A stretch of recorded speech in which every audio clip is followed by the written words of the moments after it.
හරි. අපි අද එකතුලා ඉන්නේ මෙමෝ ටෙස්ට් පළවෙනි පේපර් එකත් එක්ක. ඔයාලා දන්නවා ඔයාලට MCQ පේපර් හම්බෙන්නේ MCQ පේපර් එකක් මෙමෝ ටෙස්ට් එක කියන්නේ. රයිට්.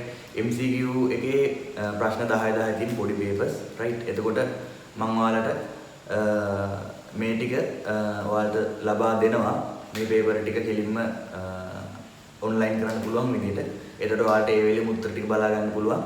ඒත් එක්ක මෙන්න මේ වගේ වීඩියෝ එකකින් මේක ප්‍රශ්නේ හරිද වැරදිද එතකොට ඒක හදන්නේ කොහොමද උත්තරේ එන්නේ කොහොමද කියලා බලා ගන්න පුළුවන් ප්‍රශ්නෙට.